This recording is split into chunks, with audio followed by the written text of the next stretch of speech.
Battle Hardened Orlando 2023 is firing off this weekend at the Haven Game Store, which is my local game store. And I want to tell you about the event, give you a lore behind the store, and go into a spicy deck tech at the end of the video. I will be attending this on Friday, which is an armory event, bigger than normal armory. And then this is firing off Saturday through Sunday. It starts at Saturday, December 9th at 10 a.m. and it goes into Sunday until a winner is declared. Now, I am just so thankful for Legend Story Studios giving the Haven Game Store, my LGS, a battle hardened. Matt and James, who own the store, are big ambassadors for Flesh and Blood. They do, I'll tell you this, they do a lot more for the game than I do or that I wish I could do. I'm just a normal guy in a normal room. They are running a great game store over there and like teaching people how to play Flesh and Blood, hosting regular events, fostering the community. They do so much for Flesh and Blood, and to see them get a battle hardened is just awesome in my eyes. I've been supporting them for the last year, and I say support in quotations. I just put a link down below in the description of a lot of my videos saying, hey, they sell singles. Try to consider them when purchasing Flesh and Blood singles, because they have pretty good deals there. And it also goes directly to a local game store. So they've been really great in the Florida community, and to see them get battle hardened, when I saw this and I heard this the first time, I was like, yes, just so happy. And there's a little bit of lore too behind this, and I feel like this game game store is more of a Cinderella story more than anything for what a store can be created out. Now, way back in the day, the very beginning of Flesh and Blood, Matt Heffelfinger, one of the store's owners, there's Matt and James. So Matt, he ran a YouTube channel, and you can go to the Haven Game Store YouTube channel. I'll put a link down below to this, direct link. But he made a bunch of YouTube videos back in the day, like case breaks and just a bunch of variety, different content. And a lot of it's still up there now, and it goes back 3 years. He's opening Alpha, WTR, and Arc first, and he started the channel, started an online shop selling Flesh and Blood singles, got traction, built the community out. There's so many people I heard in the Orlando area that saw his content, or talked to Matt in the shop that he was in at the time. And like he just helped them out and got them into Flesh and Blood and taught them the game. And then, did well enough to where like, hey, he wants to start his own game store. And him and James, who are really big people in the Flesh and Blood community, they started a game store, the Haven Games. And Flesh and Blood is one of their like flagship brands that they promote. So I'm just really excited, and it's really cool to see that whole progression, and to see that people who really care about Flesh and Blood starting a game store and just getting like a big event going down. So that's just more of the lore behind this. Like, Matt was really one of the first content creators for Flesh and Blood. He predates me. He was doing this way back in the day. So yeah, that's just a little lore that may have been lost to time, but hopefully I dug that up for you. But overall, man, the event, like I said earlier, the 8th, which is Friday, which is today technically, it's 3 a.m. right now. I'm going to that. Looking forward to it. It's going to be a Blitz event, I believe. There should be live coverage on Saturday to Sunday for the main event for the Battle Hardened. I'll put out a community post if I see a stream going on. I'm pretty sure there's a stream. I'll put a community post out there when I see it. But ultimately, it'll be fun to see what heroes and what meta shapes up for the Battle Hardened. I'll have to rewatch the videos and everything like that. But yeah, that's the whole event. Looking forward to it, and I'll probably make a video at the end after this event, just explain how it went down. I'm just going to be there Friday, though, so we'll get a good picture of it. But yeah, that's pretty much it. Now, I want to kind of show you at the end of this video here just the singles shop on their website. So if I could take you off the stand, and I'm gonna show a deck tech as well. So this is the whole Battle Hardened event that's happening soon. I'll put a link down below to this. But also, man, this is the YouTube channel, and these are the look, yeah, these old videos, man, back in the day. So those might be interesting to take a look at. Like what is it? This was like an OG YouTube channel for Flesh and Blood. And if you're interested in buying singles now, I personally, if I'm ever buying Flesh and Blood singles, I always check out the Haven Game Store prices first, just because I'd rather, get the cards from them and know who I'm getting them from, and it's going to be a good transaction. If they are higher price than TCG Player, I'll buy in TCG Player, but overall, I mean, the prices on here, you can get some good deals depending on the cards. But basically, yeah, when you go to the website, you just go to TCGs, Flesh and Blood singles. Fab is all the way on the left. And you just add stuff to cart like so. Boop. Boop. And you should see it show up in your cart over here. And at checkout, you can get 10% off by the promo code Bronson exclamation point. I don't really get any affiliate revenue from that. I just love the store, man. So just giving you kind of a little bit of discount there. Good friends of mine.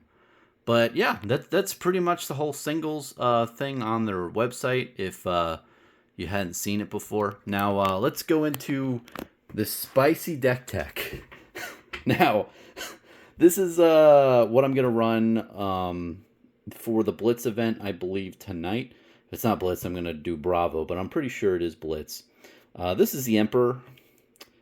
The whole point of this deck, right, a high-level summary, you're wanting to close the game out with Amritas Scolding and Waning Moon. That's just a general strategy for the Emperor. That's not, I'm not recreating the wheel. But overall, this deck focuses around no command and conquers. You heard me right. It's under the philosophy of this right here, the Emperor's ability is a complete trap, and LSS is just memeing on us and wants to see if we can build a deck, without the hero ability.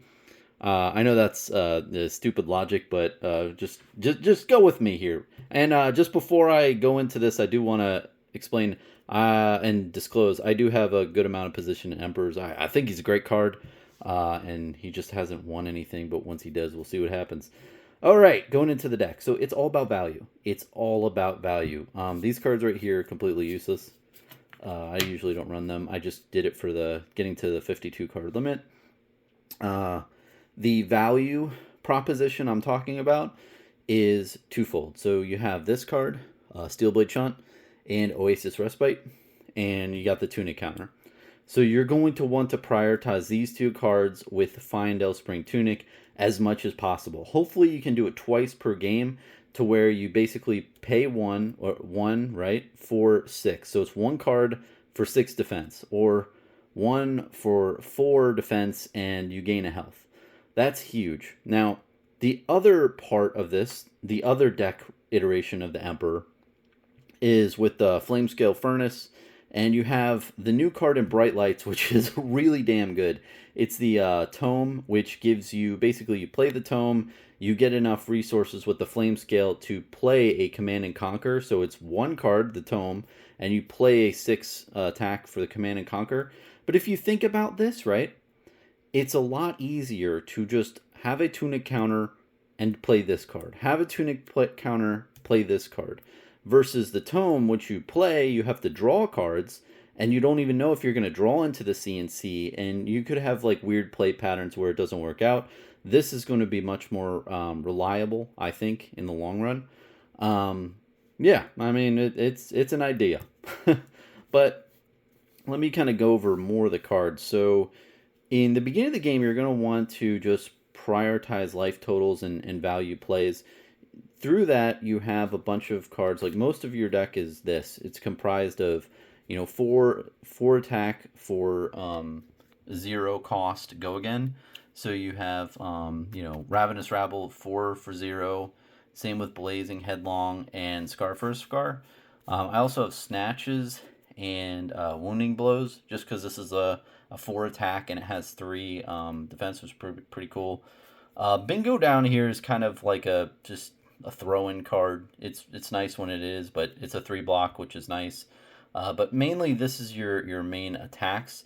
What's great too is when you have this much, you can really, if you have like, let's say 2 Scar for Scars and a Blazing, that's 3 cards for 4, 4, and 4, which is 12 damage, which is pretty high. I mean, you could chain together a good amount of attacks together, and where your opponent just has to block or just take a ton of damage.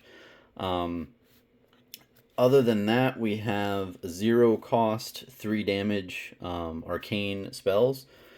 These are for mainly if your opponent has no arcane barrier, then you can push through 3 damage each turn, right? So you block with 3 cards from hand, and then you just do 3, do 3, do 3, get them low enough to do your Emertus Scolding and your Waning Moon turn.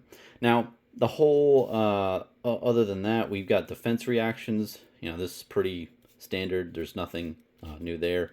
Sink Below's Fate for Scenes, and then this one Steelblade Shunt. Let's see, over here we've got your healing pile. So Oasis Respite again, that's for the Tunic counter. You got your Sigil of Solaces. I also like Sunkiss. It's a pretty good card, especially if you in Blitz. You have 40 card deck, so if you get if you get a Sigil and a Sunkiss, that's insane. You're healing 6 health in the beginning of the game, which can really swing things. Also, I like Fyndel's Fighting Spirit just for a block card, so it's 2 block. You gain a health if you're lower, and you usually are because you start with 15. Overall, that's pretty much the whole deck. I do have Centari Sabers and Bastion of Unity, but I've played with these cards sometimes, but it doesn't feel like it's powerful enough. The really powerful combo is, again, Emertus Scolding, or you have Voltic Bolt here with the Waning Moon. Because the biggest problem, the biggest counter to this deck is if your opponent has an Oasis Respites, they will arsenal this very early on. And then when you do your big turn with the Emertos, they'll just Oasis Respite it out, and then you're boned. Whereas if you do this, right, and they do have Oasis Respite, you can at least Waning Moon first as an instant. So you're playing this, but then you hold priority, Waning Moon, so you're coming in for 3. So if that 3 is enough to kill them, right, then they have to Oasis this, and then this comes in right after and just, destroys them. So I think that just the ability to kill your opponent on their turn is just, Waning Moon's just the play here. But overall, it's just an interesting deck iteration of the Emperor. Overall, it's not too bad price point wise. I guess the only big thing is the Spring Tunic, and also Storm Striders, and that Storm Striders is where obviously you're going to use this, and then this, and then this to do like 9 damage on your opponent's turn, which is huge. I mean, that's what you want to do. What I've noticed is in the beginning half of the game, I usually gain a good amount of health, and I usually maintain a health advantage over my opponent. But then later game, I get just milled out of my deck. Like the amount of deck size just goes down a lot. So you really want to figure out how to push damage into your opponent to where you can get them to like 5 health, which is very ideal. If you can get them to 5, it doesn't matter if you're on like 2 or 3 or 1. If it's their turn and they're attacking you, then you can easily do your combo turn with this. And it's best if you wait until they have no resources to prevent your arcane damage. Another thing too, I haven't done this yet, but this should not be overlooked. If your opponent is has melee weapons, this will do 1 damage to the attacking hero. So let's say at the end of the game, somehow you still have these 2 in your hand.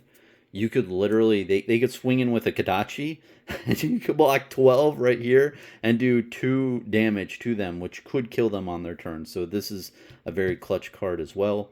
But again, like, I would definitely try to prioritize these with the Tunic counter.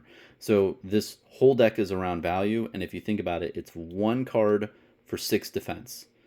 Whereas the other way to play it is you have the tomes, you have the Command and Conquer. So when you play the tome, 1 card for 6 Command and Conquer, which is kind of like what this is, going for here. But yeah, just that's the whole deck. Let me know if you have any questions or if you have any thoughts or opinions on different cards to add to this deck. The Emperor is very interesting because every set that's released, I'm looking at the red cost generic and wizard cards and warrior cards just to see what else is out there for my boy. But that's what he's got so far, and that's kind of the whole deck tech. Yeah, that's it. We'll see how I do. I've gotten like lukewarm the results out of this deck, but it is definitely it's a fun deck to pilot, and it's really cool. I like how the aspect of warrior and wizard, so you're doing a lot of attacks, but then at the end you're like, I'm a wizard too, and you come over with some damage. I'm gonna put the camera back on the stand. That about does it for the deck tech portion. Here we go. Okay, 17 minutes in. If you're watching this late in the video, I appreciate it. I know I'm not very known for my deck techs. But again, I just want to say at the very end, just being very straight and very forward with you, I wish I could go to my LGS a lot more. I wish I could go out and play Flesh and Blood a lot more. In 2023, it's been hard to get out of the house. So honestly, it's great when I can support the LGS or the Haven Game Store as much as I can. I say support, but all I do is try to tell you, hey, they exist. They're good people. So please consider, checking out their website, checking out their events. Basically, again, for me, if I'm looking for singles, I go on the website. I say, hey, is anything cheaper or the same price? If so, I buy those singles. I go in person. I picked up the cards. They also mail them to you. So they can mail anywhere within the U.S., I believe, or maybe international. You'll have to see. But yeah, no, it's just my very small way of trying to promote the LGS. I think that a lot of people have verbiage of like, oh, we need to support our LGS. We need to support our LGS. And this is kind of like my idea of doing that. So yeah, great game store. And I've told you the lore earlier, just the guys who run it, Matt and James, are just very great ambassadors to Flesh and Blood. And it's great to see that they're getting a battle hardened for 2023. And I really can't wait to see how it all goes down. So cheers, man. Thanks for watching. Appreciate you. Have a good one.